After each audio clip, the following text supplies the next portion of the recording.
Hi, welcome. I'm Mike Pratt. I'm the Chief Executive of Northumberland Wildlife Trust and been overseeing the Kielder Wildwood project since we first dreamed of it several years ago now.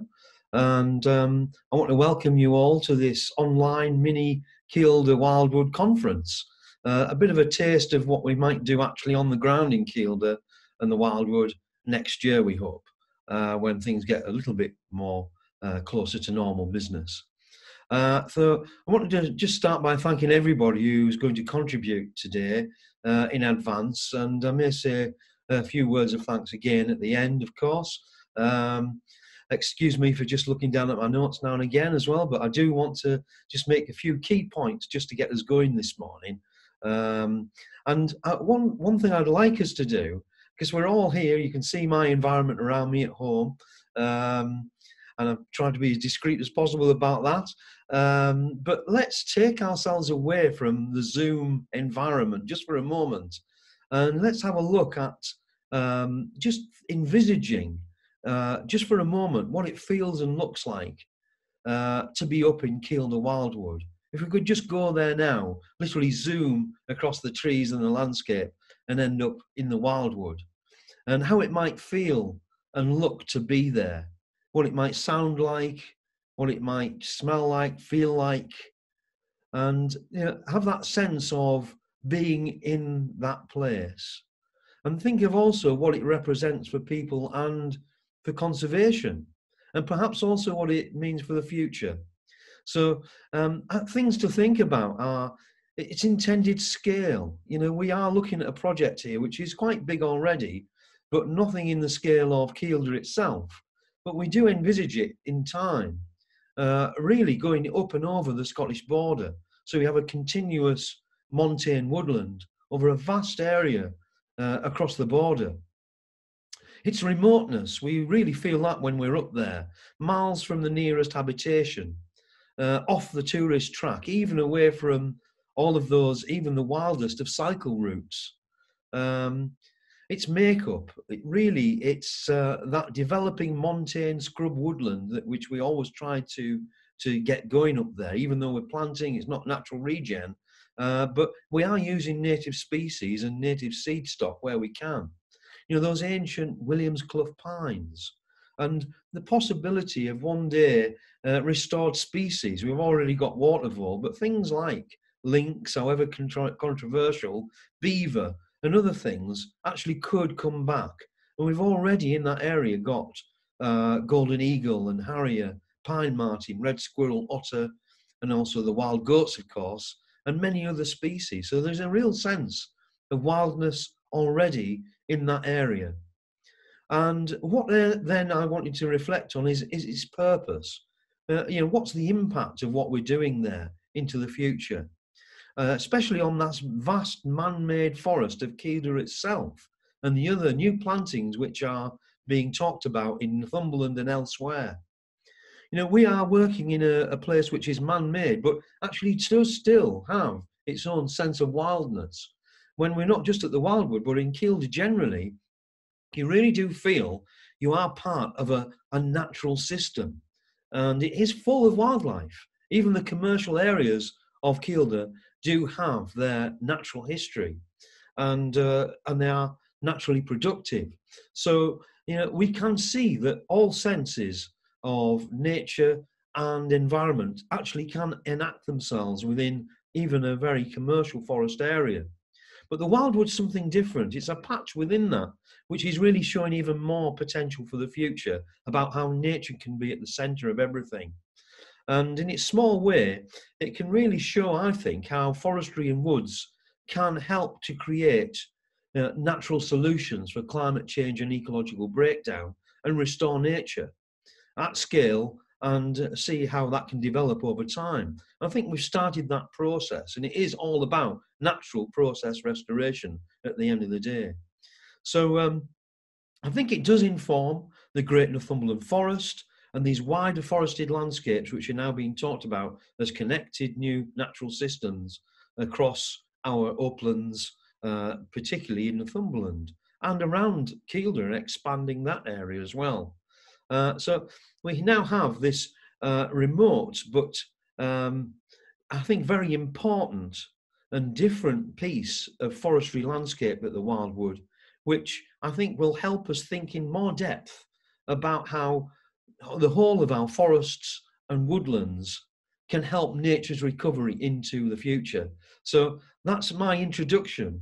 That's how I think things will roll. But you tell me different, because all of you will contribute over the next few hours until we actually come to things from a whole different perspective and really focus down on the Kielder Wildwood in our minds as if almost we were there, and also maybe about how it might be in the future from a cultural and a forested perspective. So welcome all, and thank you all very much for contributing, and I hope you enjoy the discussions going forward. Thank you.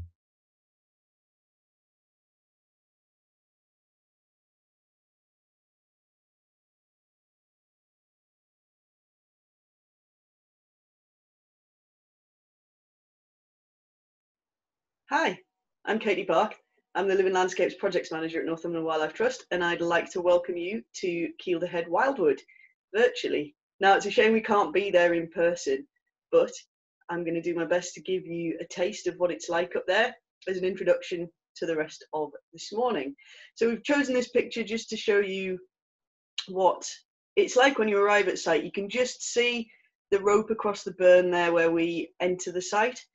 And the tree on the left-hand side there, that's one of the Williams Clough pines that you'll hear so much about. And also that's the tree that we use in our logo.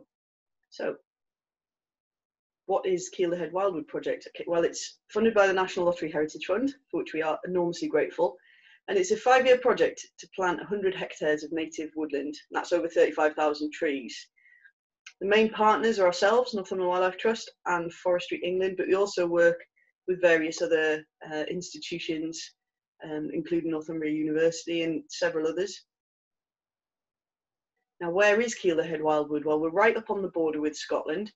So if you look here, that puts us in the context, the border going across there. This is the project site there. This is Kielder Reservoir. And that dot there, it's just kind of to put it in the context of how little woodland there is really in the area, the greater area which we sit in, beyond commercial forestry. We'll zoom in a little bit there. So this blue is the site, and over here we're just adjacent to the Kielderhead National Nature Reserve, and you can see here the border with Scotland. So we're really, really right up in the remote northern reaches of England there, still in Northumberland, but not far from the Cumbrian border either. So our main aims in this project are to create a native habitat that nurtures and encourages an increase in biodiversity, to engage people with nature through practical experience of planting and monitoring a developing habitat, to communicate the importance of taking positive action to help address the catastrophic loss of biodiversity, and to monitor change over time to inform and inspire other projects. And you'll be hearing more around those themes this morning, so I won't go on too much. So why does the landscape look the way it does? Well, due to changes in land use over millennia, our upland woodland habitats have been lost. So this is the burn that you could see on the first slide, and this here is the Wildwood site, probably taken before we started doing much work at all. And you can see those commercial stands of forestry either side. The forests, the native forests, were cleared by felling, and it wasn't allowed to regenerate naturally because we had so much domestic livestock, so it gave rise to this extensive moorland that you can see. And when you look at woodland across the UK, ancient semi-natural woodland, so we're not talking about commercial plantations here, but native woodland, 2.8% of England is covered in UK native woodland. But in Northumberland, that's only 1% of the county. Cumbria, 2%, and that contrasts with Kent, that's got about 8%. So you can see that actually in Northumberland, we're really, we have a really sparse coverage of native woodland. So we're doing a little bit to address that with this project. So what are we planting? We're creating a northern upland pine woodland. So some of the species include alder, birch, bird cherry, downy birch, wych elm, aspen, dwarf birch, and Scots Pine. We collect the seeds from the Scap Valley and the wider North Tyne Valley, so that they're the right trees in the right environment. You know, they're adapted genetically right to be there. And that's Stephen there, who you'll hear from, collecting the seed. And that seed is then grown on by commercial nurseries and increasingly with local communities. So the Williams Clough Pines, now you'll hear more about them from Adrian Manning, so I won't go on so much, but really the project was built around these trees, and it's 6 Scots Pines on and around the Scap Burn. They are genetically distinct, so are they remnants of a native population? Did they get there somewhere else? What do they signify? We'll find out more about that. And it's an interesting site as well, because it also has the most recent evidence of beaver in the British Isles, and it proves that we had beaver in this catchment until at least the late 14th century AD. So beaver and people living together there, not all that long ago really. So that's been a really interesting find. Now this is a computer generated image of what wildwood might look like once it's grown on a bit. We're hoping, you know, it'll provide habitat for important species like black grouse, pine marten, which are finding their way into Kielder themselves, red squirrel, golden eagle, willow warbler.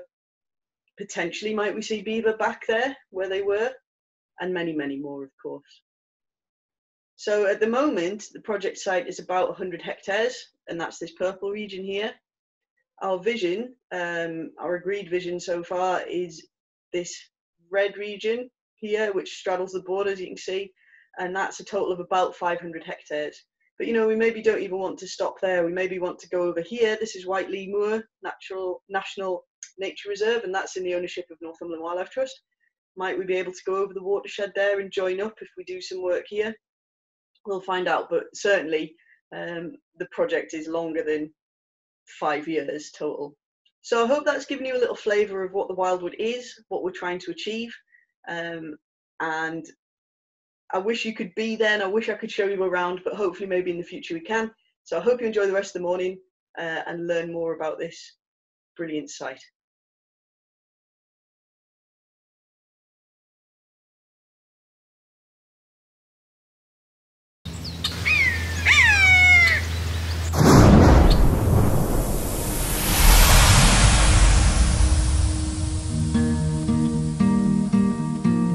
We're on the upper edges of Kielder Forest, which is a large planted forest in Northumberland. We have an area of land that will give us the opportunity to create this woodland that goes from right down in the valley bottom right up onto the high ground on the ridge. Because it's within the forest, it's protected from livestock grazing, so it's out of the way of farming and gives us the opportunity to create this in a wild environment. You can call it ecological restoration, you can call it rewilding if you like, but it's certainly trying to let people see in the future what the natural vegetation would have been like, more or less, if humans hadn't intervened in such a sort of dramatic way over the centuries. If you went back 10,000 years, then we would just be coming to the end of the Ice Age, and tree species colonised the land after the retreat of the ice, and the first trees to colonise were ones that can seed quite quickly, so birch and rowan and also pine. Most of Britain would have been covered in natural forest. And then about 6,000 years ago, human beings were changing from hunter-gatherers to agriculture, and they wanted to clear the forest so they had space for grazing animals and growing crops. And really that forest clearance just carried on over the years beyond that, and by 1900 we were down to, I think, about 4% forest cover, so very little forest in Britain. The Kielder Wildwood project is about recreating some native woodland from the valley bottom right up to the high ground.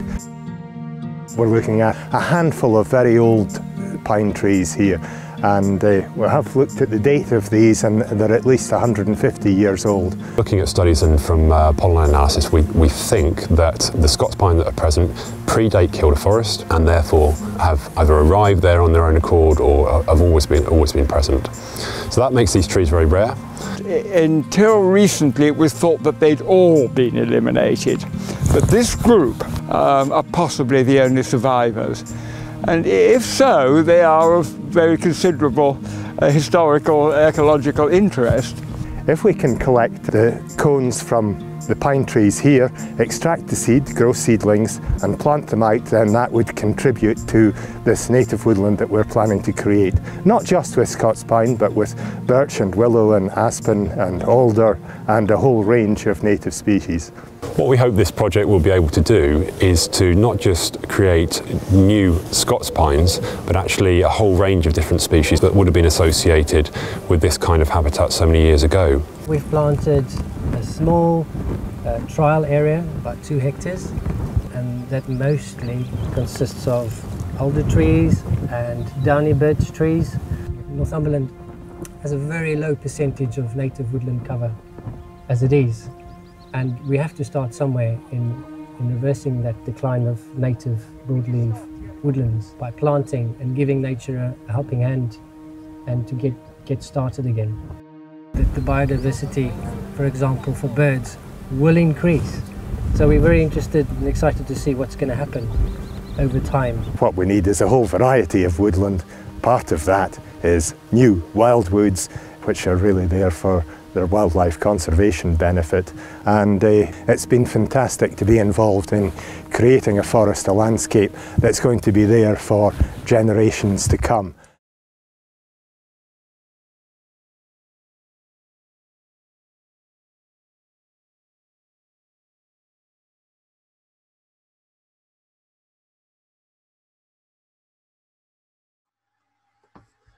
I'm Adrian Manning from the Australian National University, originally from Hexham, and today I'm going to talk about the history and significance of the Williams clough pines at Kielderhead.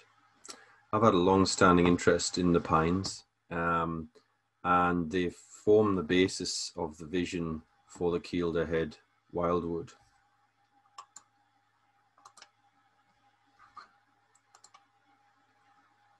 So why have the pines at Kielderhead generated so much interest? Well, Scots pine covered most of the British Isles following the post-glacial period, but around 4,500 years ago, it retreated back to the Scottish Highlands, and now it's the iconic tree species of that region. But there are some pines in Kielderhead that have long had some interest in their origins, and Edlin in 1961 wrote an article about them, talking about the discovery by Valdemars Blankenbergs, who was an engineer, Latvian engineer working for the Forestry Commission, who'd noted these self-sown Scots pines.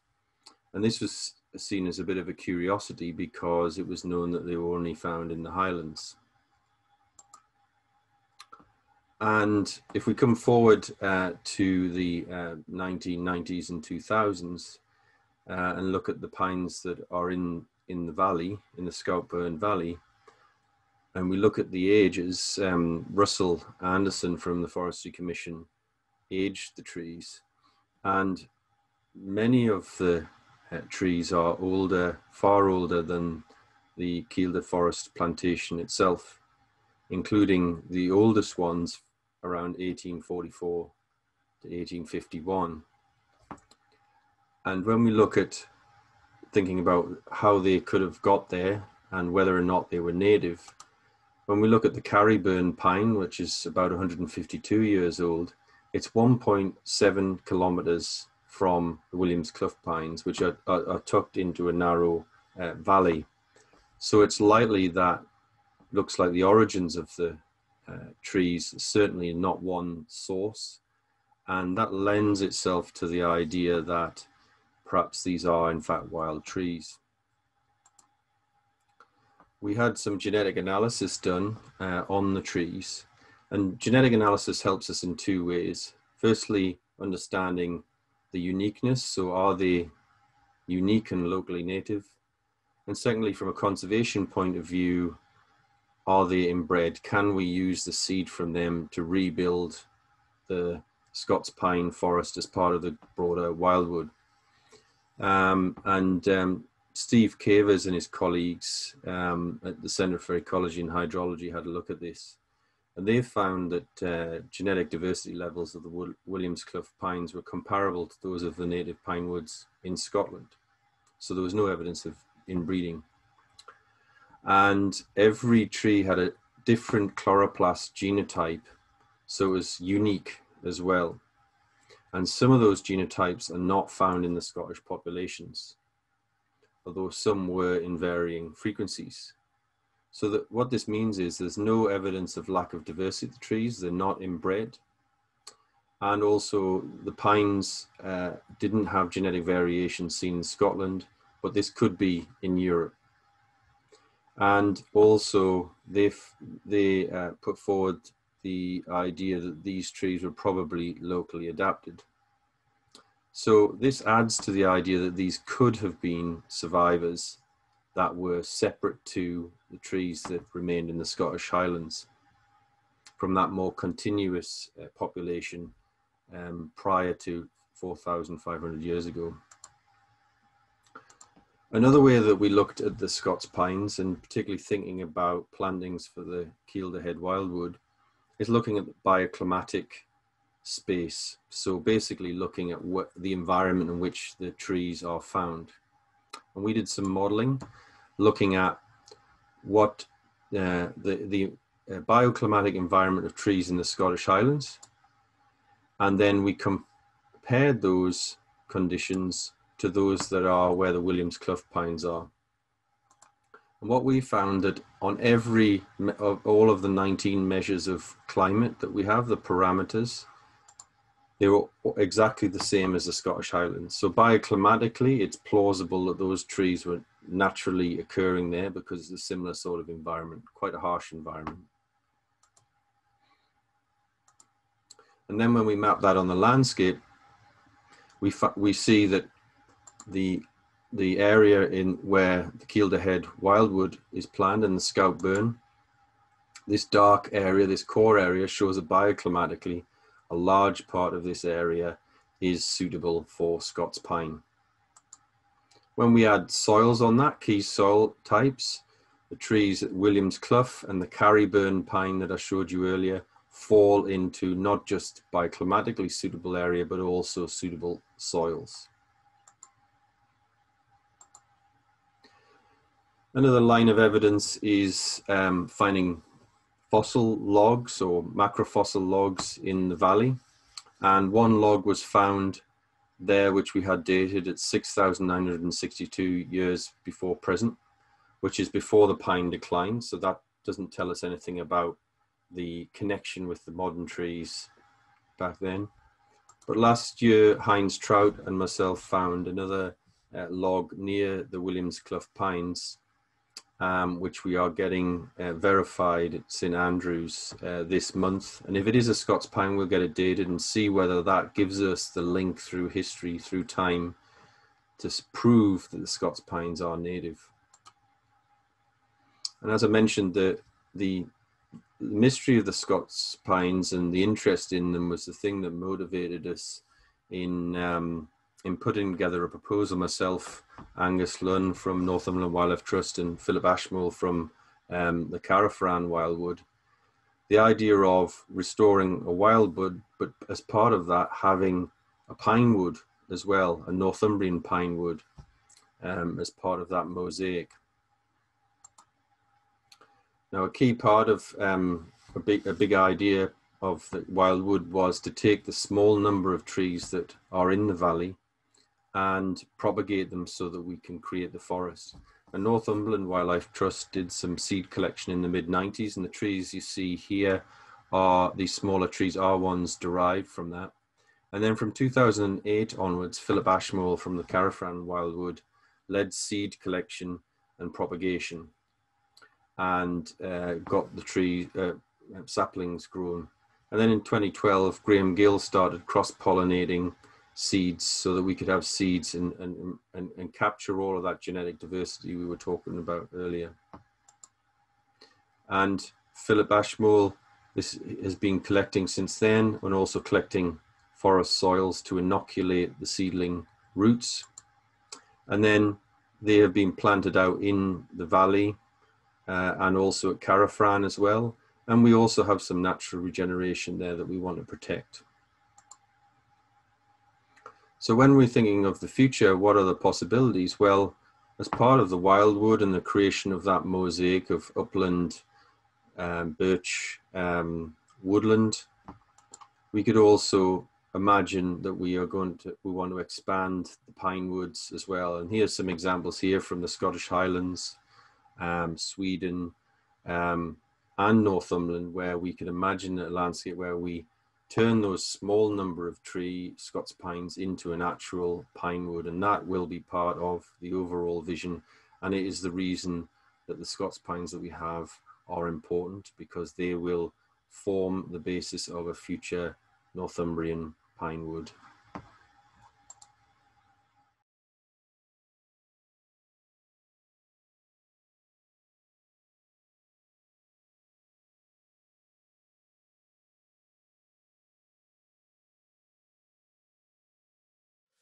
My name's Tony Williams, and I'm a poet and fiction writer.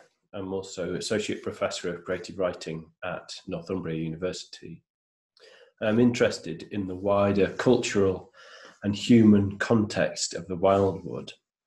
So at its core, the project obviously has science and practical conservation work, but it throws up various questions about people and their relationship, our relationship to landscape. What's the project's significance to the people of the Northeast and further afield? How can people access and think about a site which is so geographically remote and difficult to get to? What's it like to visit for those that can? And for those that can't, how can they imagine the wildwood and what it might mean? How can a project like this change the way that we think about place and about ourselves? What can it tell us about wildness? All of these questions, of course, have a particular urgency in the light of the climate crisis. And in the light of the COVID crisis, many of us may be thinking about a relationship with our environment, isolation and community, and experiencing even quite familiar landscapes in new ways. All of these questions clearly go beyond what we might think of as the scientific. And thinking about the meaning of wildness, the human context of the Kielderhead Wildwood, and the lived experience of place, we're entering the badlands of the arts and humanities. I've been working with a number of researchers in different disciplines to help think about the human context of the wildwood, helping people to make sense of it as a project, but also using the Wildwood project as a kind of case study or conversation starter to think about the wider issues that we face, the way that we understand the world around us and our relation to it. Today, I just want to talk about one of those things, and that's the experience of visiting the wildwood, what it's like to go there, and how that experience might change our view of landscape. Robert Holdstock's fantasy novel, The Hollowing, concerns an ancient wildwood which does strange things to human culture and human time when you enter it. Weird, magical things that involve creatures and people from the past being reincarnated. Now, amongst all of that weird, magical stuff, there's a phenomenon which is called in the novel going bosky, literally going wooded or going woodlandy. A person who goes bosky begins to lose their modern human identity, things like language and the ability to plan or act deliberatively, becoming more and more primitive and animal as they become attuned to the woodland. The two main characters in the novel, Richard and Helen, go into this state. They go bosky and act out a courtship ritual which recalls the mating activities of animals. Helen builds a bower, a bit like the bowerbird, while Richard performs a complex process of male display and dancing, similar to the grouse-lek and the dances of hen harriers and adders and so on. This episode emphasises the animal nature of humans and indeed of human culture.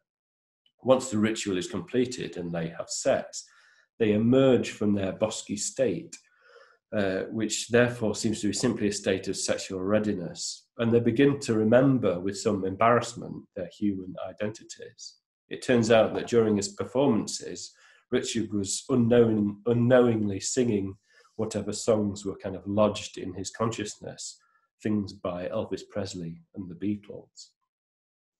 In the novel, going bosky isn't a permanent state, but a phase when, because of their proximity to the wildwood, humans shed the more modern and civilized shells of their identities and revert to a more primitive state of human culture.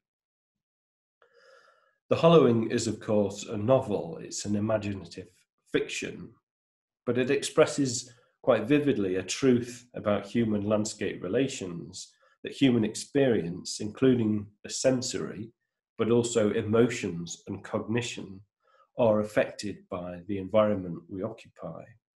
And though entering the Kielderhead Wildwood is not likely to make us go bosky in such an extensive and alarming manner as Holstock's Wildwood, it is a rich and nuanced experience. And one of the things that the arts and humanities can do is to try to capture some of the complexity and nuance of that experience. I've been lucky enough to make 2 trips to the Wildwood project site, accompanied on both occasions by knowledgeable project staff. That's important because to the untrained eye, it can seem like there's not much to see. There's a stretch of hillside with a stream running through it, a few scattered trees, bounded by conifer plantations and open moorland. What's so special about that? It's scientific and practical expertise that starts to illuminate the site.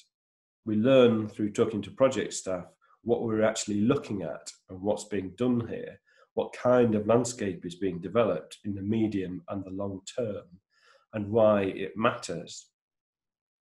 But that knowledge, vital though it is, doesn't tell the whole story of what it's like to travel to Kielder and visit the Wildwood site.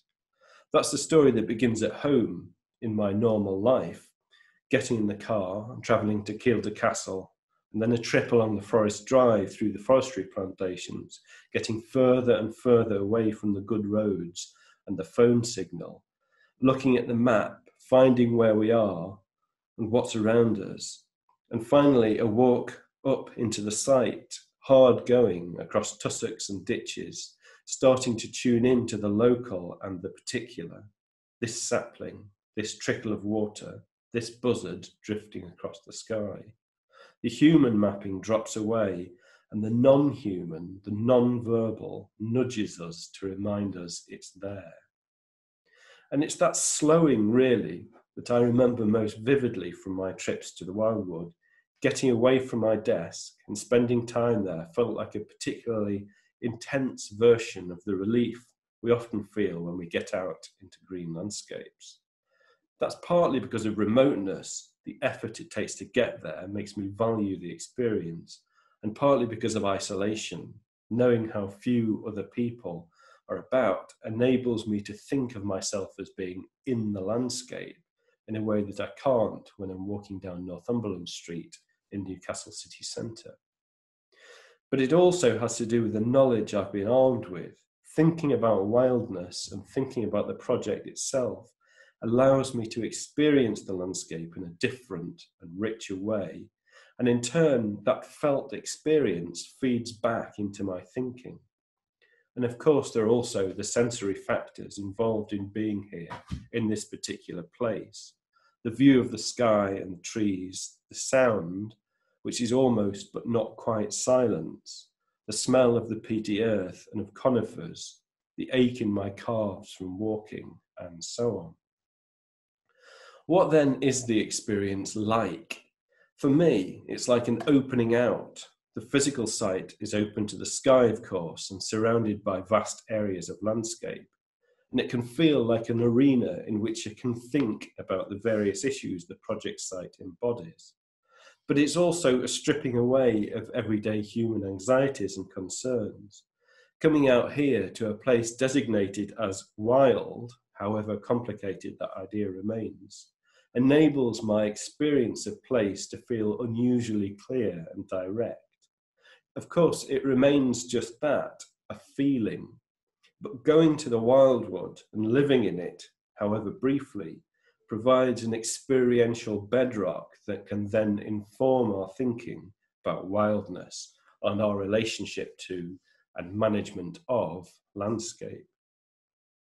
I'm going to end with a poem, which is an attempt to record my most recent trip to the Wildwood, or more precisely, what that trip was like, a journey away from the noise of the human world, across the mapped landscape and into the world that lies before and behind all that, the animal, vegetable, and mineral plane that is wild but has no words.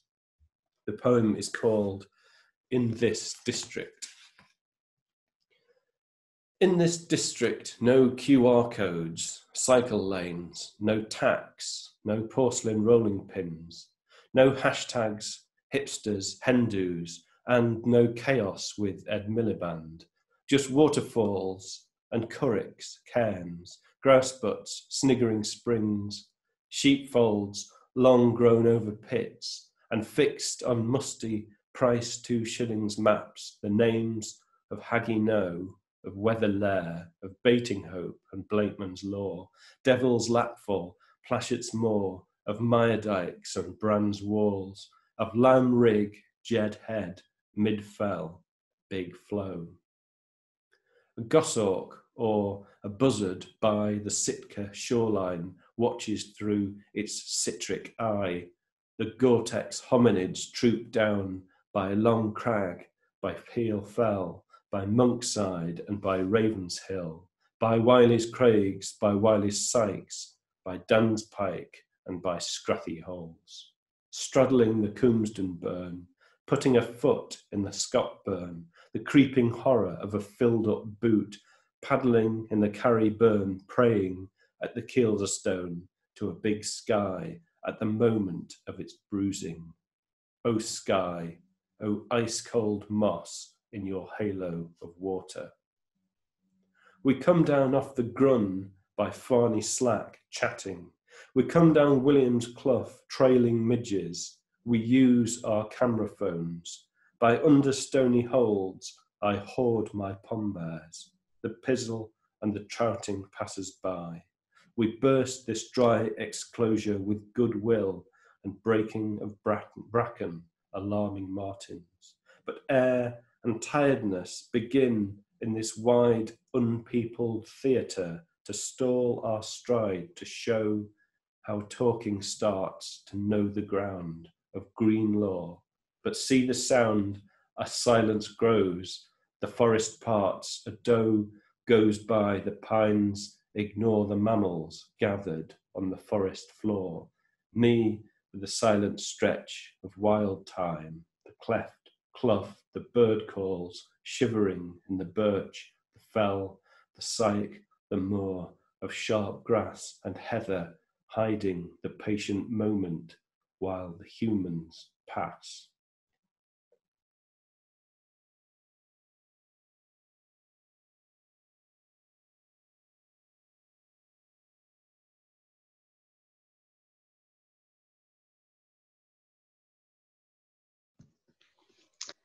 Hello, I'm Izan Holt and I work in the Department of Arts at the University of Northumbria. So just to say some things about my particular research interests and the reasons for my involvement in the Wildwood project up at Kielderhead. So my focus as an academic is on the development of cultural representations and experiences of landscapes and environments in Britain, really from the end of the 19th century up to the present day.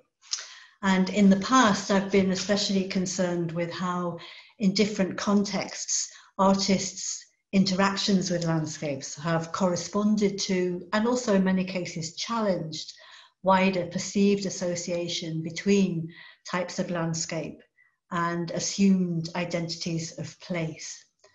So with how these landscapes, these particular places, accrue certain kinds of meaning through representation, imagery, through certain patterns of use, and so on. Meanings which often change and evolve over time, but nevertheless retain a certain legacy, a certain currency. Most recently, I've been focused on what have often been regarded as the marginal landscapes of the UK North, and I've been concerned to problematise that term. I've been interested specifically in island locations, for example, the Outer Hebrides, Orkney and Shetland, and also in border locations, the English-Scottish border, or as I think it's useful to term it, borderland. And these northern landscapes have very frequently been perceived as peripheral, as in far removed from established centres. And since they're predominantly rural sites, understood as typically bleak, isolated, wild, remote, timeless. And as a result, these northern landscapes have often been either disregarded or alternatively uniquely valued as sites of tranquility, of escape, of traditional cultural heritage, and so on. But as a counter to many of the underlying assumptions here, many, not least those who live and work in many of these areas, underline instead the extent to which these so-called timeless and remote places are as much places of modernity and of being modern as any other. And furthermore, they've often proved to be contexts from within which it has been possible to imagine or plan towards alternative, better ways of living for the future. And so in the present context of widespread concern for the quality and future of our landscapes and environments, these what we might term at edge, hard to reach, often fragile sites, uplands, moorlands, peat bogs, forests are of course especially significant as sites in need of preservation and conservation, and therefore of particularly enormous importance for future ways of being for human and non-human forms of existence. And in this way, these northern landscapes and environments then are central to our interests, not at all marginal or peripheral. So my particular concern here is in the ways in which artists, often working in collaboration with environmentalists, conservationists, and members of local communities, do and might work to respond to or to interpret, find new ways of communicating the importance of these unique and very fragile sites. And that might be, for example, through particular forms of creative interaction or through the significant transformation of the materials associated with those landscapes, or through some particular form of interaction with local communities of interest, which may in the end result in new ways of understanding or responding or relating to place for all involved. And so the Wildwood project at Kielderhead is a really important example of such a site, one difficult to access, right at the reaches of the English-Scottish border there. And I've been interested already in the circumstances of certain artists' involvement with the forestry communities of Kielder up in the 1980s, the early 1980s, but also with how at this moment artists might convey the significance of the Wildlife Trust and its partners' work to restore a native woodland at Kielderhead. This is a vital exercise in re-engaging with the cultural and the symbolic significance of woodland at a time when, now more than perhaps at any other time, we feel the importance of the natural world, and when a re-engagement with that world is so vital for our future. And one thing that I and a number of artists involved in these kinds of contexts really value is the opportunity to discuss our interests with those who have similar concerns but work from within other disciplines, professions or communities. And this form of dialogue offers, especially fertile ground for new forms of understanding and future ways of working, as with those that we hope to develop here. So I'm especially keen on the kinds of participation that this particular project presents, and I really do look forward to the various activities, the exhibitions and publications planned for the period ahead. And if you have thoughts about the potential contribution of artists to this project, to the value of the visual arts here, or broader involvement with the area around Kielder itself, I would be really pleased to chat. My email is isan.hult@northumbria.ac.uk. Thanks.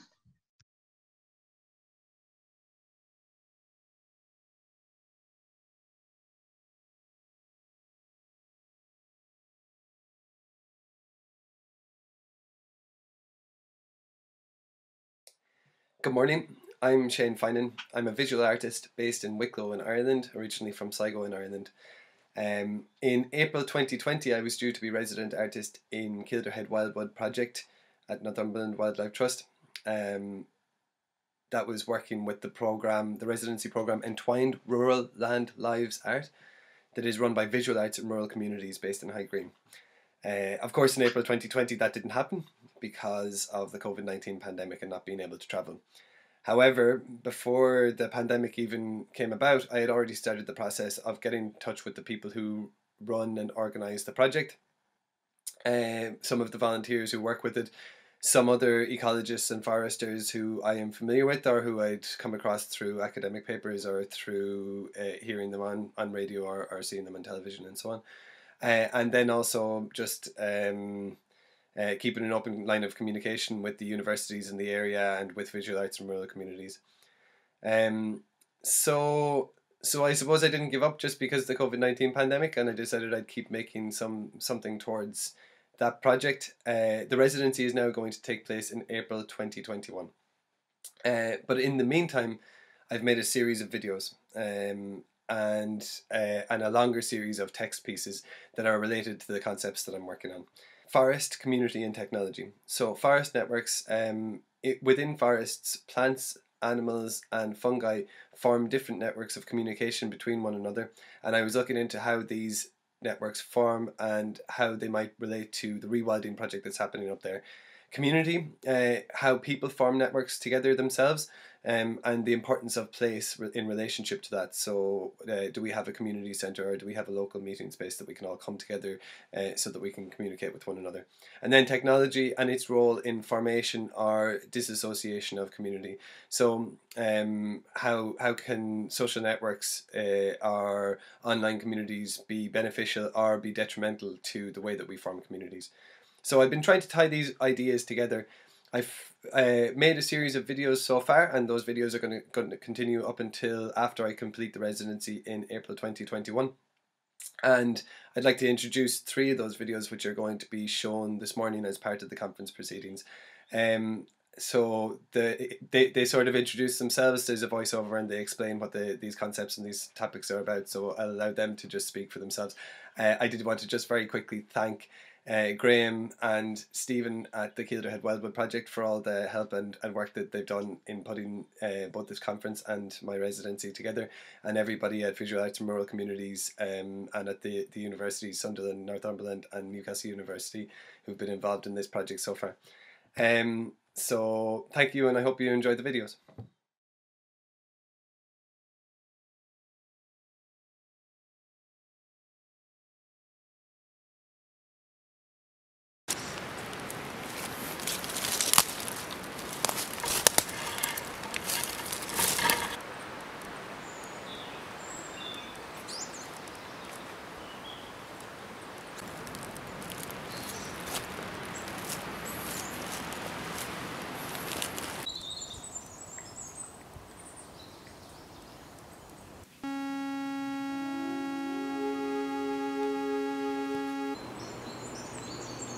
A tree is never just a tree. In the forests, there are underground networks.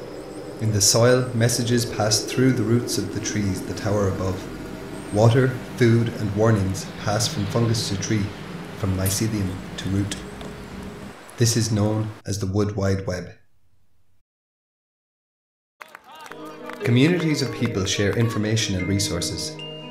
Meeting together, people enrich one another with ideas, stories, art and experience. In the past, this was often done at central meeting places, forming a connection between places and people. This was known as the public sphere.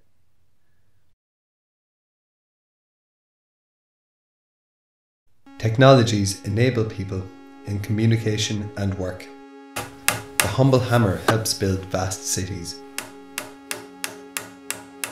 The complex smartphone connects people across the globe.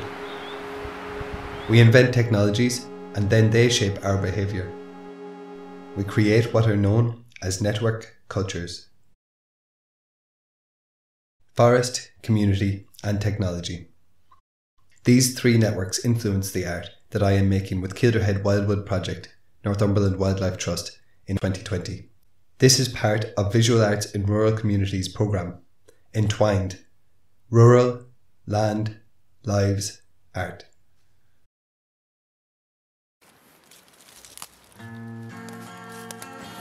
Artworks about networks.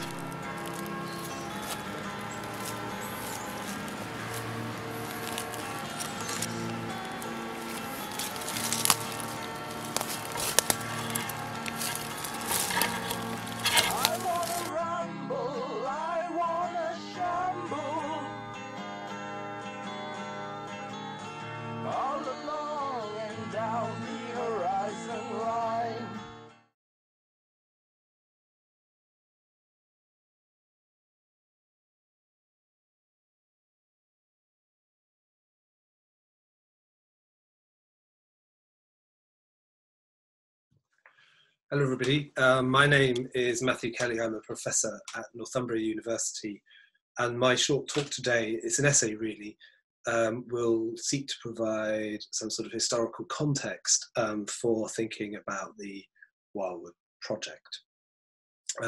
I called it Enacting Kielder. So during the 20th century, things were done to Kielder on a spectacular scale. Here, England's most extensive forestry operation. Here, its largest exercise in water engineering. Here, plantation and reservoir made to form a high modernist scheme, nature reordered on a North American scale.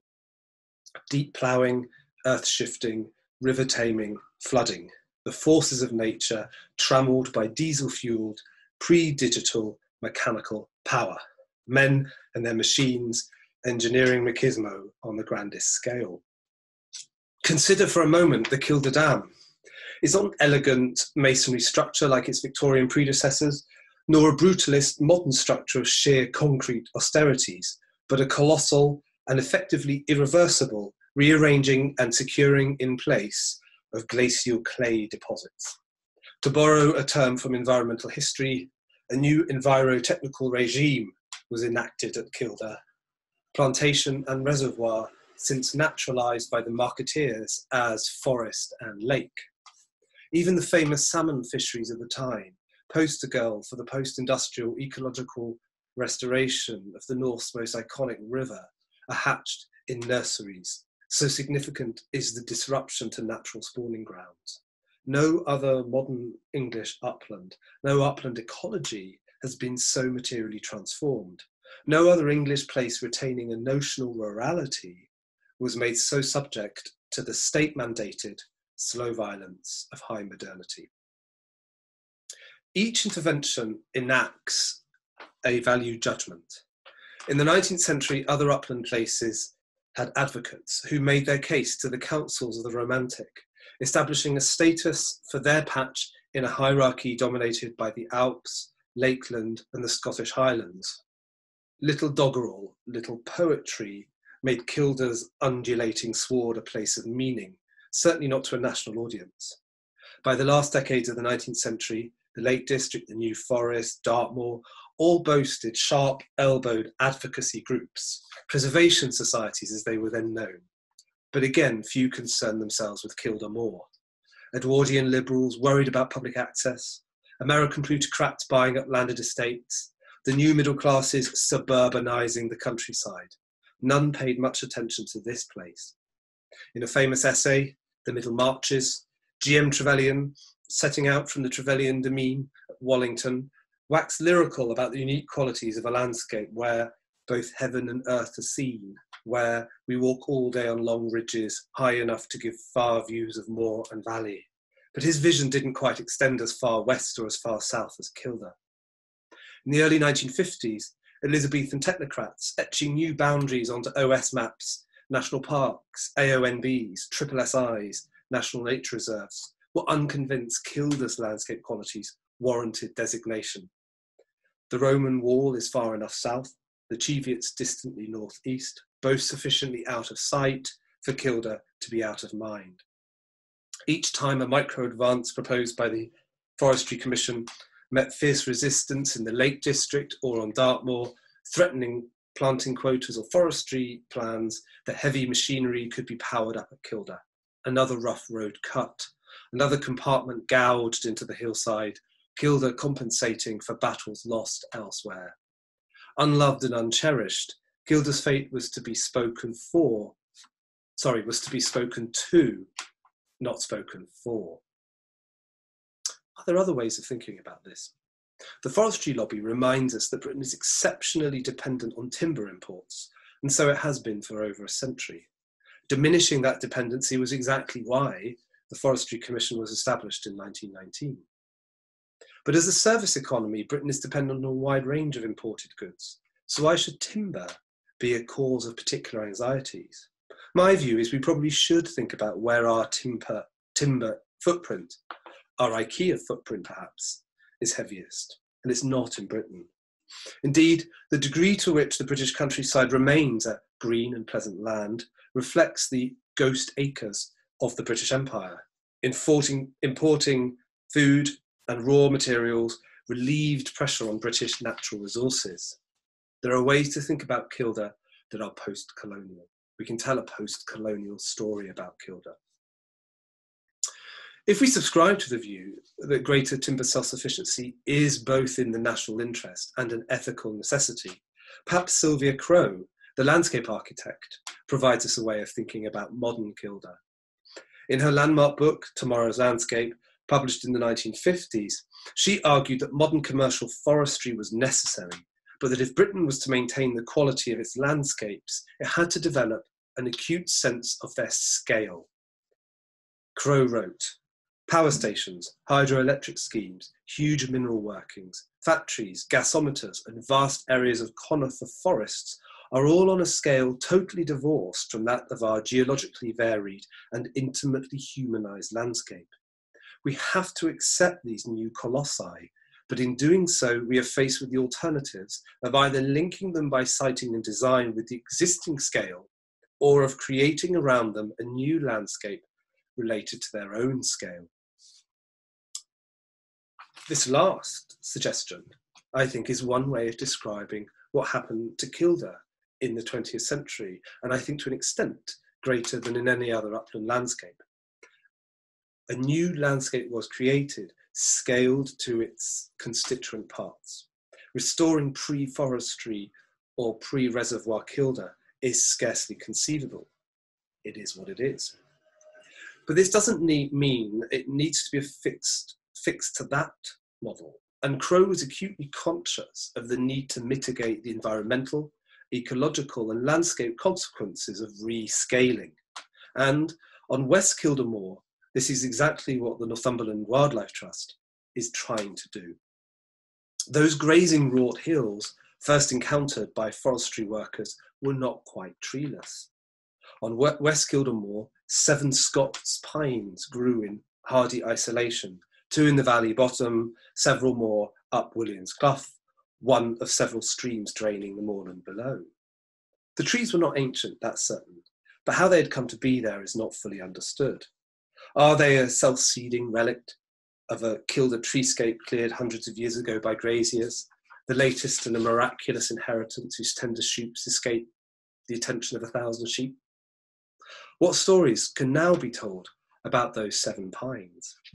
The pine that stands alone in scalp burn is fine-limbed, with a teardrop crown and fascicles that catch the bright sunlight, making the tree a glimmer. Its fragile, pre-Raphaelite beauty is entrancing, exerting a fascination that somehow registers the tree's continuing struggle to survive. The conifers that once glowered over this lone survivor have been clear-felled, but the deep ploughing remains, channeling water to the burn, making and maintaining the boggy morass that is slowly drowning the tree. In Williams Clough, the situation is happier. In this narrow, steeply sided cleft, water drains rapidly and the relic pines are doing better.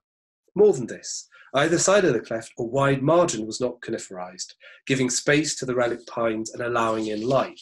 I don't know why the Commission did not maximize planting at this site. Perhaps the slopes are just too steep, but the long-term effect is magical.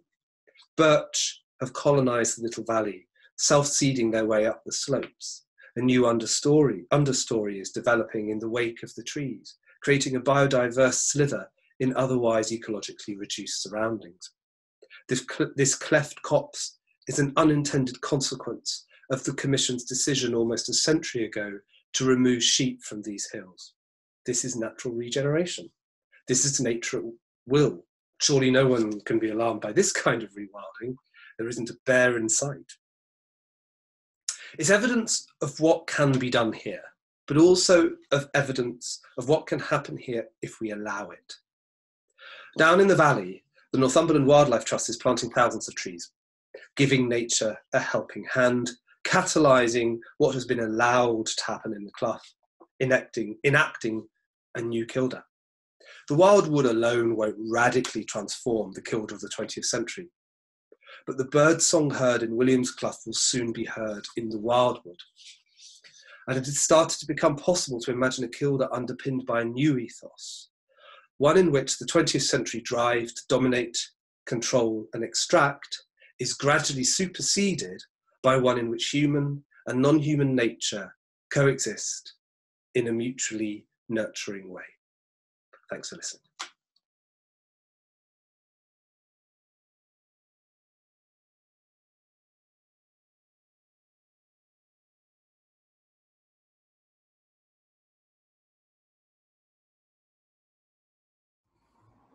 Hi, I'm Ellie Kent and I'm one of the project officers for the BOOM project, which stands for Back on Our Map.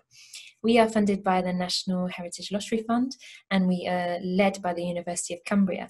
We work in partnership with the Cumbria Wildlife Trust, Morecambe Bay Partnership, Forestry England and Natural England. BOOM is a 4-year multi-species reintroduction and restoration project and we aim to reintroduce a suite of threatened or extinct species into the lowland fells of Cumbria and to the coast of Morecambe Bay. We want to work really closely with local communities so that we can restore these species and habitats at landscape scale with the hope to reverse biodiversity decline through community action. The species that have been chosen for the BOOM project are all noticeably missing or declining in the landscape. And they are thought, not only are they thought to be ecologically important, but they're also thought to be culturally important and tend to exist quite vividly in the memories of people. The species that I'm going to touch on today is aspen, which is our only tree species. Now you may all know and recognise aspen from the beautiful golden orangey colours that the leaves turn in autumn, or from the delicate way that the leaves shimmer in the wind, which actually gives it its Latin name Populus tremula, which literally stands for trembling poplar. It's also known as quaking aspen because of this. Now, aspen is a really pioneering species and was one of the first trees to recolonise the UK after the last ice age. And although it's quite uncommon to find aspen in the wild, apart from maybe in the Scottish Highlands in the UK, it's one of the most common and widespread broadleaf trees in the world. You're most likely to find aspen in ancient woodland or along riverbanks or large bodies of open water, but it's very tolerant of a wide range of conditions with shallow soil, nutrient poor soil from high altitudes all the way down to coastal localities at sea level. Aspen has a really extensive lateral root system, which makes it a great tool for supporting riverbanks which can help reduce flooding and also for supporting any decimated mountain slopes. But one key fact about aspen is that it supports more biodiversity than any other native British tree, including 5 UK priority species that depend exclusively on aspen for their survival, including the aspen bract fungus, aspen brittle moss, and the aspen hoverfly.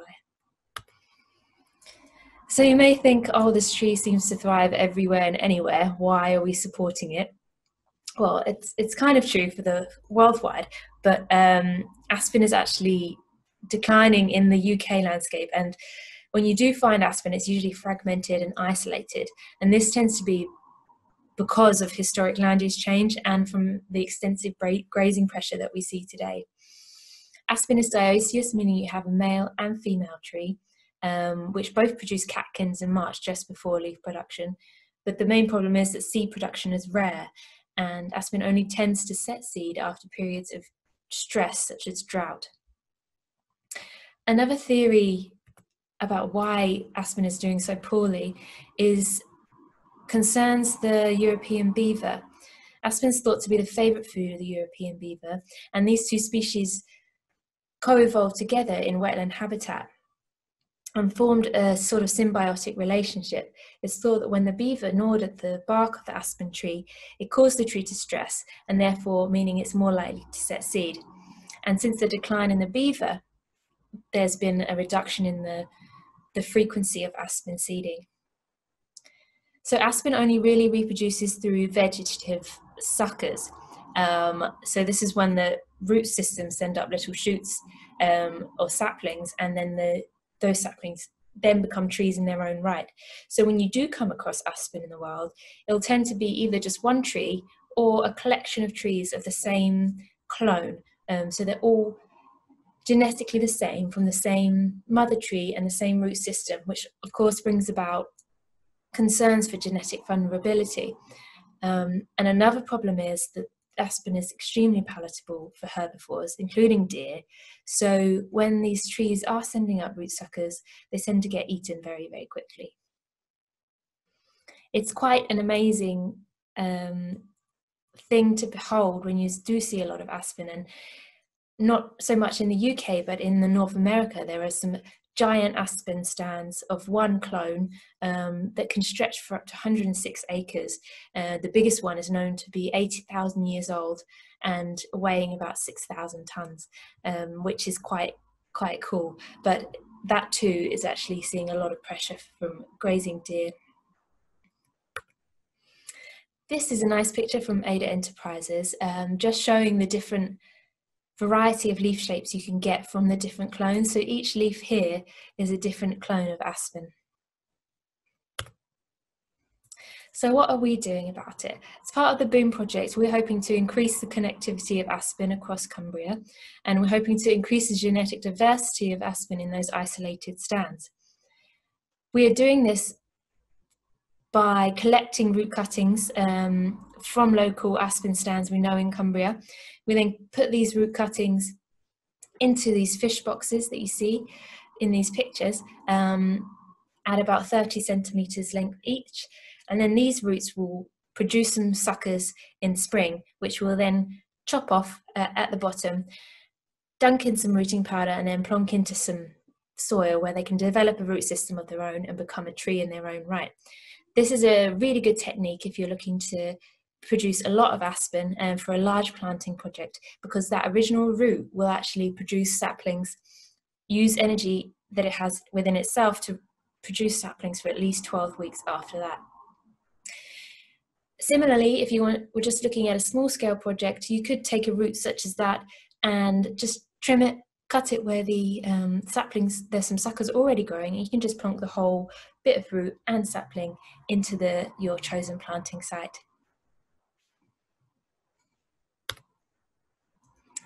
So far, since we started in September, we've planted 580 trees across Cumbria in some really beautiful locations, and we've worked with some great community volunteers, including Rustland Horizons and South Cumbria Rivers Trust. We were really lucky to have the support from Peter Livingston, who is the CEO of Ada Enterprises. He came down to host a workshop for us, showing us how to do the root cutting correctly and any propagation techniques that we needed to produce our own aspen clone nursery. So we do have an aspen clone nursery, the beginnings of one, down at Artgene Community Growing Space in Barrow-in-Furness, where we have a lovely group of volunteers and a great partnership developing there. So the trees that we have planted so far weren't from our nursery, but they were Scottish clones from up in Dumfries and Galloway from Ada Enterprises. And we've had a really great time doing that so far and look forward to starting again this winter. So thank you for listening. If you do have any questions, feel free to ask them or contact us on any of the platforms that I've just listed there. Thank you very much, and I look forward to hearing from you.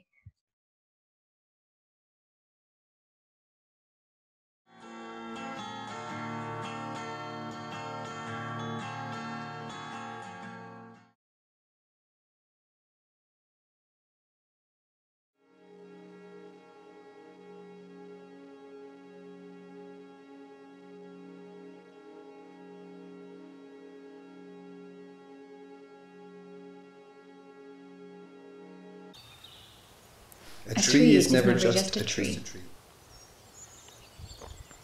Towering above us, we see trees as individuals.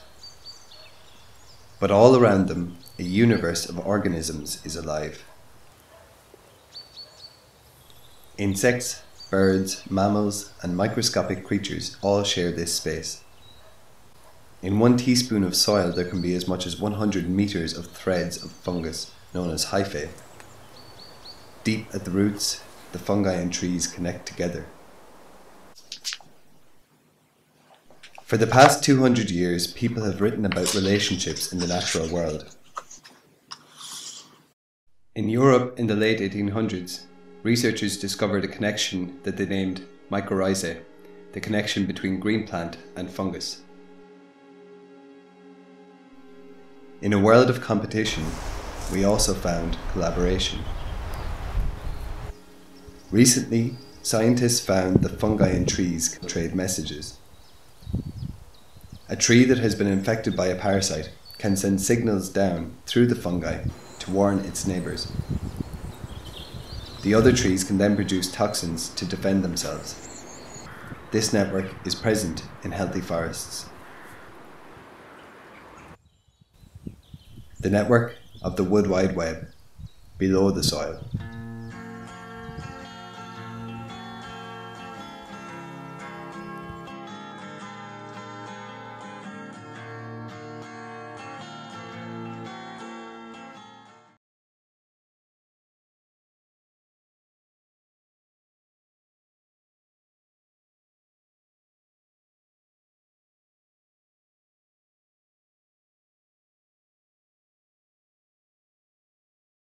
Hello there, it's smashing to be able to talk to you today.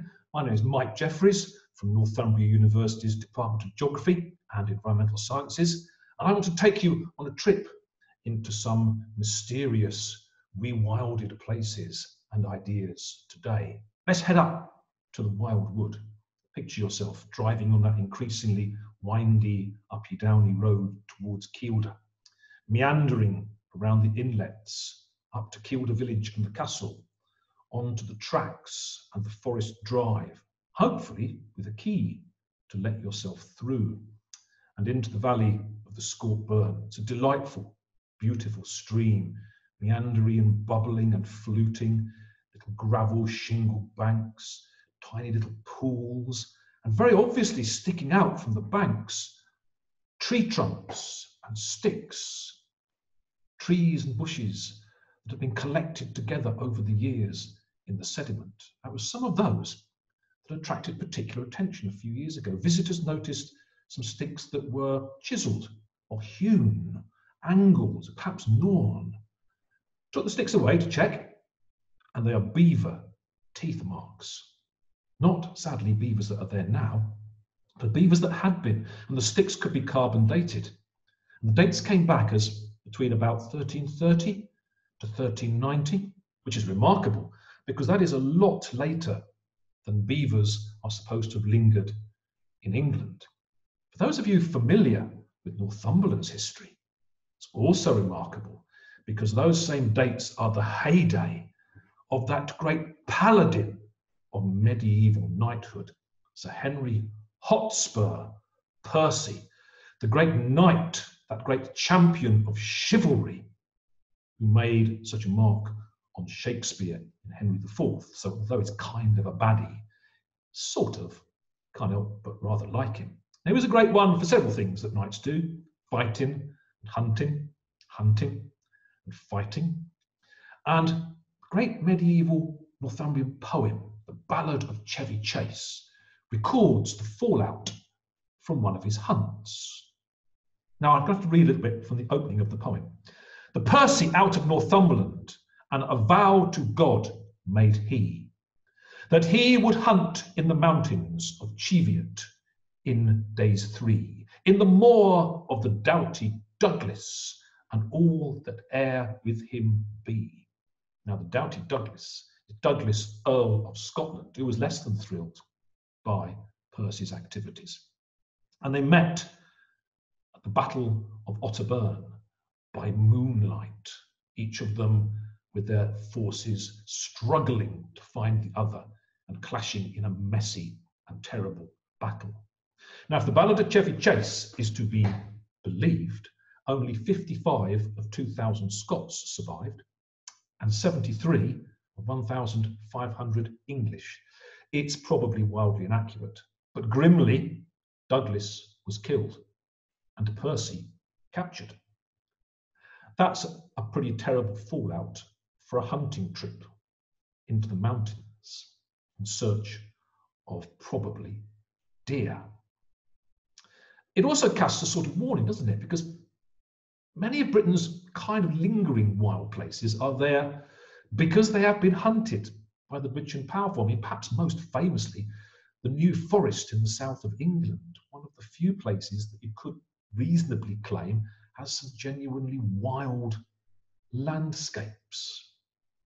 And there's a challenge for wilding, rewilding, call it what you will, that maybe it's an activity very suited to the rich, the powerful, the well-connected, the well-to-do. I mean, think of some famous examples. Lister with his estate in Scotland wanting to reintroduce wolves. You need a lot of money to be able to own an estate, let alone contemplate wolves. Or the very famous Knepp estate, a sort of smaller area in the south of England, a farm that's in a way just been let go beautifully and successfully. But the family who own it and could allow it to let go have owned it for a very long time. They were in the position to do so. And that's a difficulty because rewilding has many words associated with it, notably feral. And feral is one of those words that often gets pinned on people too, but they're seldom people out in the countryside, are they? They're people in the cities who aren't much approved of or even thought of as being allowed in the countryside, though many of them might like a touch of hunting, ferreting, lamping, poaching. But feral and feral kids and their kind are unlikely to be out enjoying many of the world's rewilded places.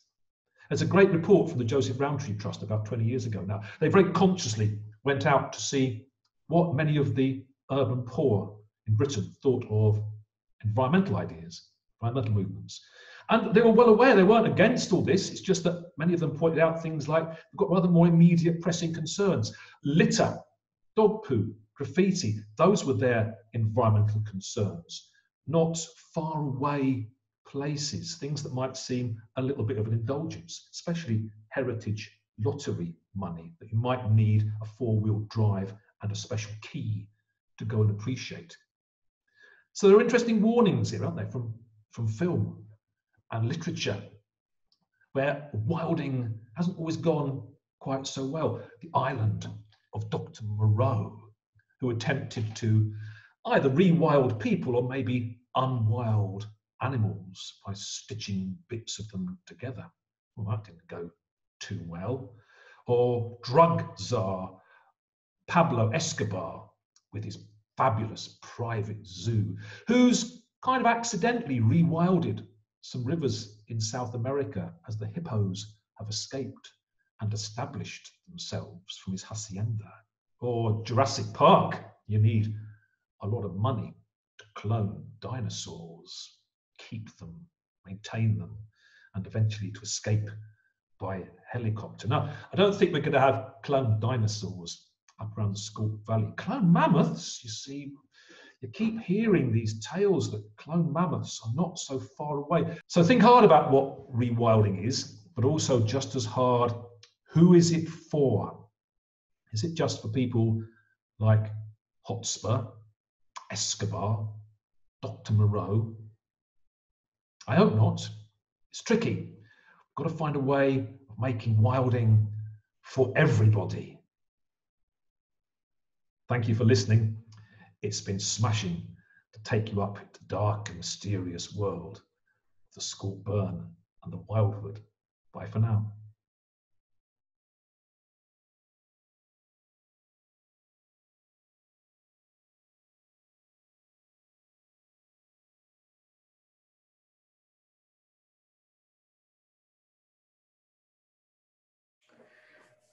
Hello everyone, and thanks very much for inviting me to speak today. And hopefully I'm going to take you through some of the ways that we rewild in the public estate that we now call the nation's forests.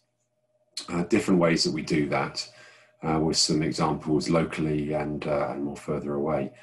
I think the first thing to remember is that there is a single purpose that the Forestry Commission, as it was known, was established for, and that was to produce timber.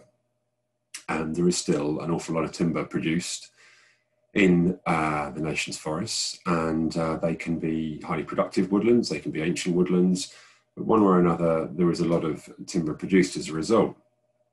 But of course that was a very long time ago, in the 20s, that the Forestry Commission was established. What we see today is something much more diverse, much more valued for its nature, as well as its recreational opportunities. And within that mosaic of productive and ancient woodland and every habitat type in between, there are a lot of protected species, and some of them you can see in this image.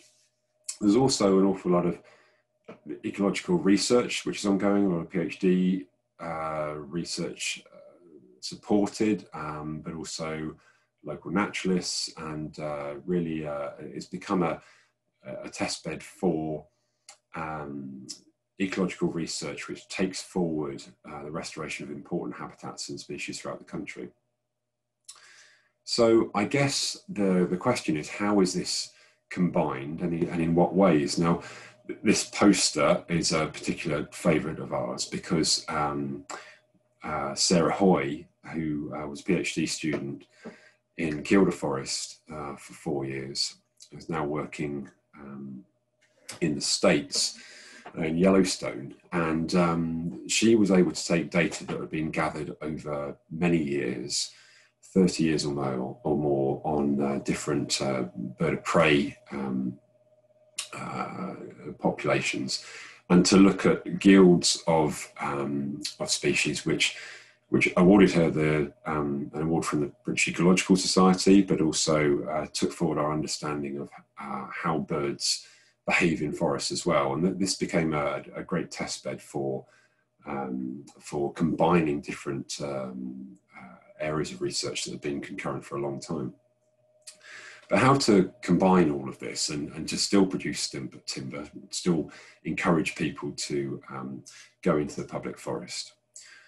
So one way could be just to rely on succession, as many of the habitats that we value have developed as a result of succession since the last ice age. Colonisation, so there's a tawny owl, a picture of tawny owl here, which clearly for a lot of the open habitat that became woodland, succession occurred and populations built up, and are in many cases at very healthy levels now. But of course, it's not that straightforward, or I'm sure that many of us wouldn't need to work particularly hard. But there are different categories of rewilding, and for different reasons. So dispersibility, distribution, and habitat status all affect the potential for rewilding to go ahead. And that influences the level of involvement that we need to have in order to make that happen. So a few examples here. On the top right is pine marten, and many of you know about a successful reintroduction of pine marten into Forest of Dean fairly recently. White-tailed eagle on the Isle of Wight, bottom right, has been running for a couple of years and is shown to be very successful. Really, there was no chance of eagles colonising given the distribution, and there was no chance of pine marten colonising given their distribution and the population status. And the picture of one of the border mires in Kielder Forest that you also see, you can see quite the level of invasion that this kind of habitat has sometimes experienced. So there's peat cuttings on this site, which were private company, and there were also ditches put in the days when we were trying to plant every square inch. And also there's an ongoing requirement for maintenance for keeping this an open habitat rather than a woodland habitat that trees have seeded into. So it really falls down into four categories, rewilding types that we have, which fall into habitat repair, habitat enhancement, assisted recovery, and reintroduction. And these are different levels of intervention that we make in order to create a wilder environment, a more complete ecosystem.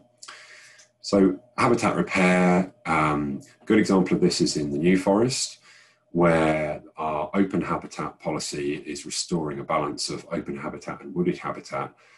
And we have targets for open habitat creation as we do for woodland creation. The New Forest is a good example of this. A lot of very highly valued habitats, and the effect of this is to create a more diverse mosaic within the same defined area. Something which we are, despite the fact that we are in the business of producing woodland cover and managing woodlands, clearly this is very highly valued habitat by us all within this mosaic. Habitat enhancement, so many of you will be familiar with Wild Annandale and the River Liza, which is a naturally unconstrained river at the bottom of the Annandale Valley. And there are a number of species which, again, people will be familiar with, such as Arctic char, which inhabit this environment. I think the flood alleviation that is provided by the unconstrained nature of the habitat is also a fundamentally important part of that ecosystem. And this is part of a wider programme of rewilding throughout the Annandale Valley. Assisted recovery, I guess, is reintroduction light in some ways. Reintroduction by providing the sort of habitat that will encourage species which are in the area into. So in the case of the Kielder ospreys, it was a case of putting in platforms, and actually ospreys took to these platforms very, very quickly, which is very successful and slightly more straightforward than some other reintroductions. And then reintroduction itself, so a situation where species won't colonise, where the population is low, where they may be vulnerable to particular predation or other issues. And if you follow the arrows around here from the top left, you'll see the initial surveys that were taken place by Forestry England wildlife rangers, which then led on to a funded period, a phase 1 funded period, where we started working with partners, the Northumberland Wildlife Trust and Tyne Rivers Trust.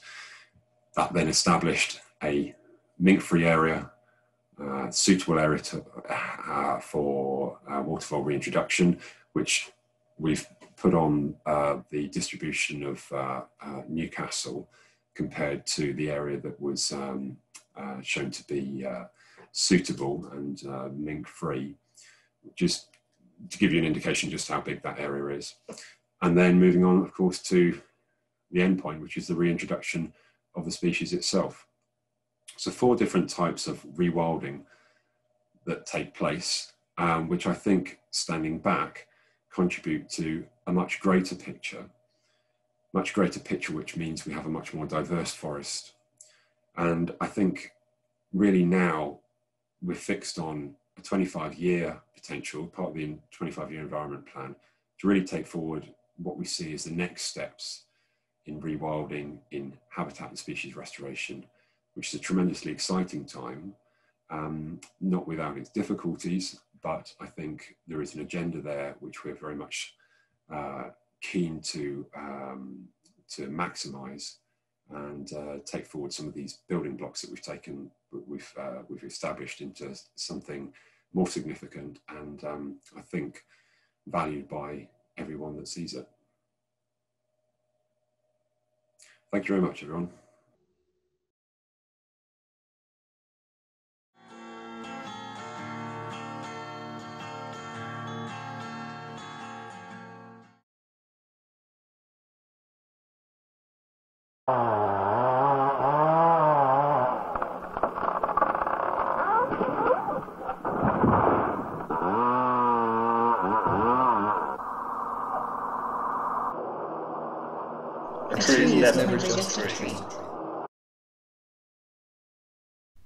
Each one of us creates the world we live in. All around us, we identify our places through the buildings, plants, animals, or particles that share our space. Thousands of microscopic organisms live in and on our own bodies. Through the ground beneath our feet, we connect to the places around us. Over the past 200 years, many public spaces have disappeared. In Europe, common areas, like libraries and grazing land, have moved into private ownership. Private land creates borders, keeping people out and in. Shared places can help build communities.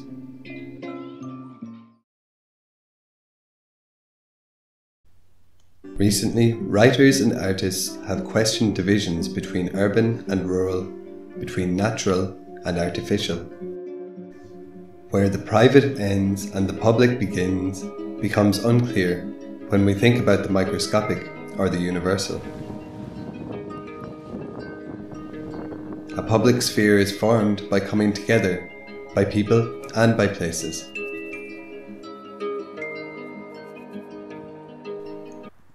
The network of the public sphere, above the ground.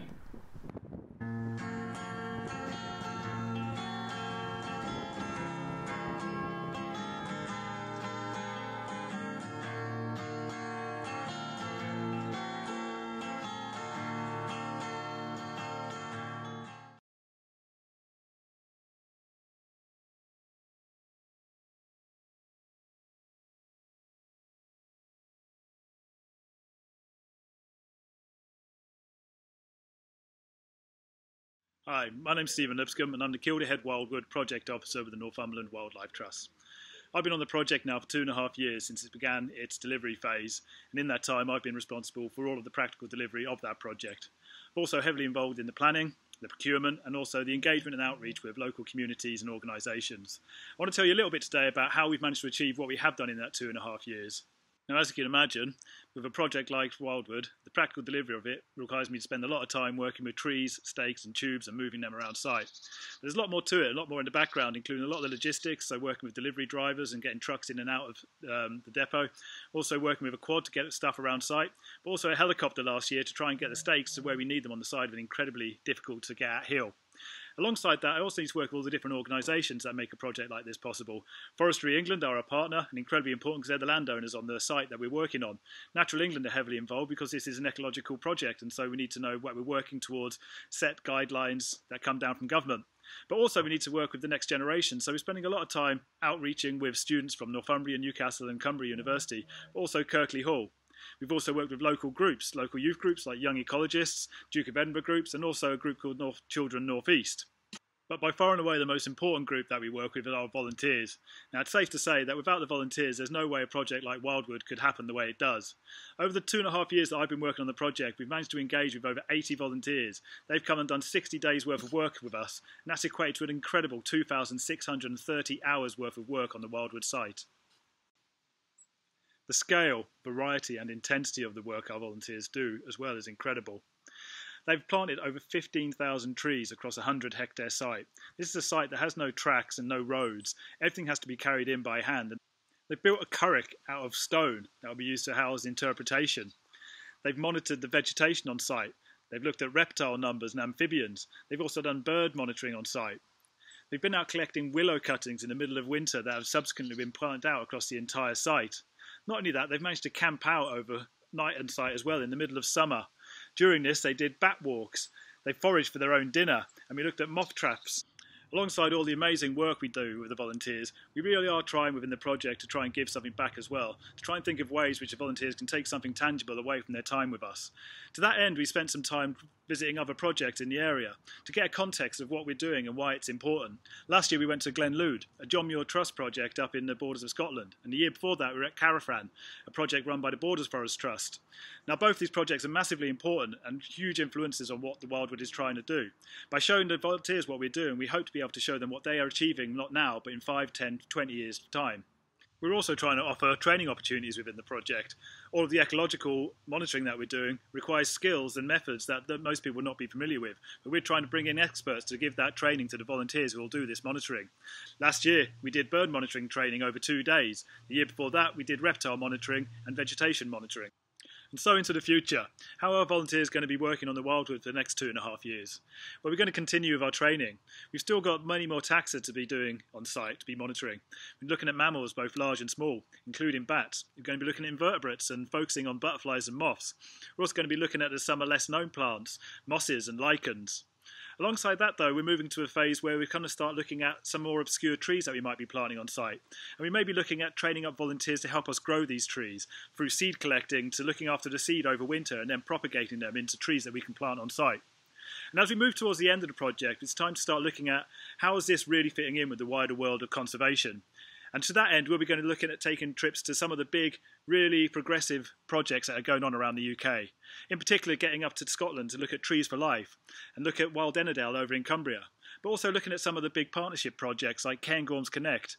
And this again is trying to give the volunteers an opportunity to see what they have been contributing to and what their work now may be making happen in 20, 30 and up to 100 years into the future.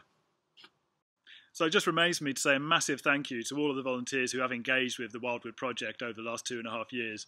And I really sincerely hope that you will continue to engage for the next 2.5 years. And hopefully we'll see many more and get to achieve incredible things together. Thank you.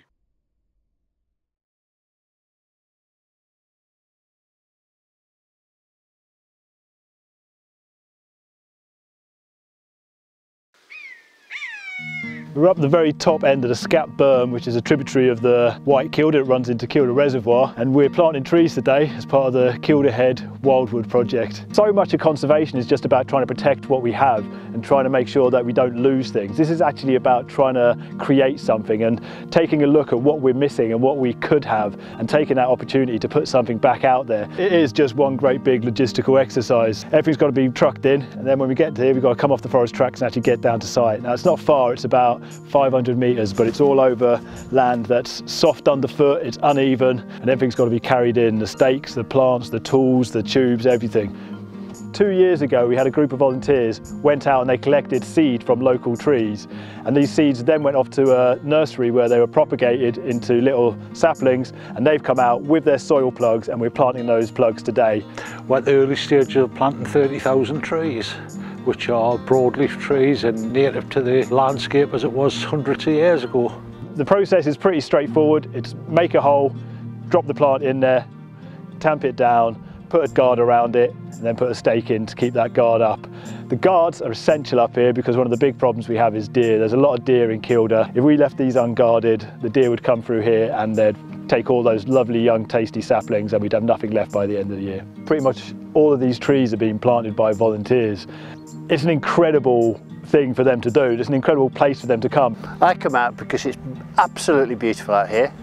I come out with a van full of idiosyncratic people who enjoy doing lots of hard, heavy lifting for nothing at all other than the surroundings and the company they're with. It's just, you're putting something back into the environment. It keeps you fit, it keeps you doing things, and it's actually good fun. Fresh air, good company, doing something worthwhile. It's great just getting out here, out into the wilderness essentially, and just getting away from the city, getting some fresh air, a bit of physical exercise. So seeing the ideas that I've talked about while I've been doing my degree, and also seeing those in practice and seeing how it actually works, and sort of, well, in a few years we'll be able to see the final product. So having these volunteers taking time out of their days, giving us this energy to do this is invaluable, and every day I'm thankful to them. In the longer term, it'll be attractive to wildlife and birds, mammals, etc. They'll have a better landscape than they have at the moment. Once those other species move in, they'll be able to sort of sustain it in a more natural way. We won't have to keep on coming back here every 50 years to plant another 100 trees, because there'll be 100 trees self-seeding. There'll be hundreds and hundreds of different species coming in here and breeding. It'll become something that we can just enjoy, as opposed to having to work this hard to do it. It'll be great, because what I'm hoping is to come back in about 10 years' time, and hopefully we'll see this entire hillside will be just covered in trees, and I'll be able to think, I did that 10 years ago. It's just the fact that it's going to be something for the future for my grandkids. This will become something that we could say, look, we did that. And not only did we do that, people looked at it and said, you know what, why don't we do that? We can try something like that. It's a fairly straightforward procedure, planting some trees, but the ramifications for it are huge in terms of what it will mean in 100 years' time to other people who use this landscape.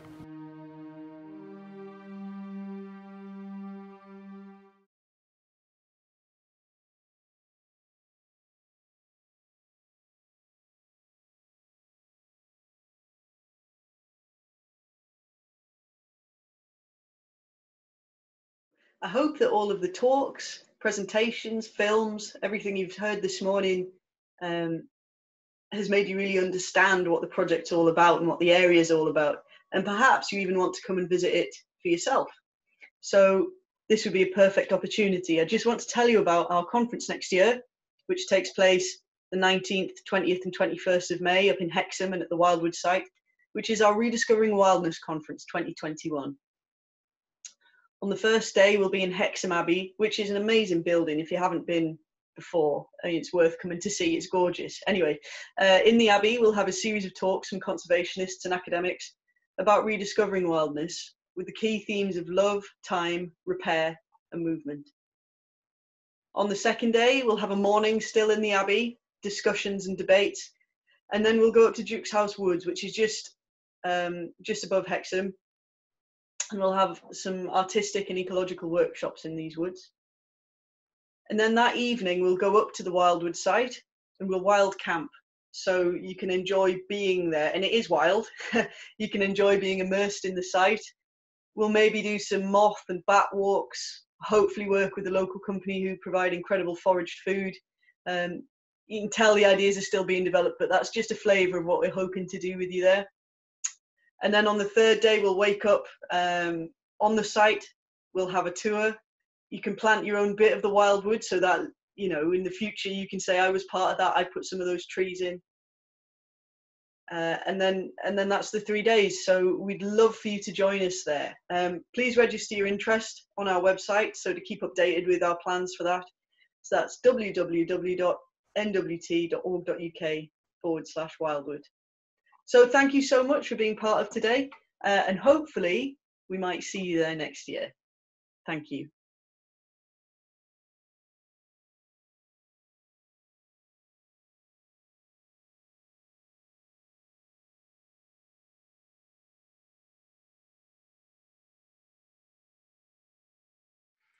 Hi, so welcome back. It falls to me to help round off this fantastic and insightful few discussions we've had about Kielder Wildwood.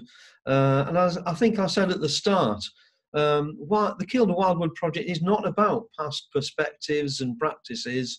Some of that obviously lends value to what we're doing, but it's not about recreating distant past ecologies. And I think that's very obvious from what's been said. It's more about shaping the future approach to forestry and for nature recovery through forestry. And I think we've heard today quite a lot of insights about this from all perspectives. And there's much more, I think, now to build on into the future. And I'm very much looking forward to the chance of having a much bigger discussion, perhaps over a whole day or two, to really sort of think this through and see what solutions and what perspectives and approaches we might actually apply on the ground.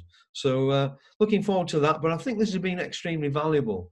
It's made us think beyond perhaps our little environment on Zoom, and we're always welcome, but also it's made us think really about the future of what we're actually trying to create there. And the environmental and cultural resonances really that Kielder Wildwood, like all forests, but I think this one in particular now, has, and the wider implications of how we take it forward and its potential impacts, which together we will explore and make happen, I'm absolutely sure, over time. So thank you again, everybody, for taking part in this. And I think we're in it for the long haul, aren't we? This isn't really anything but just a moment of reflection on what is a really long-term and important project for all of us into the future. So thank you again.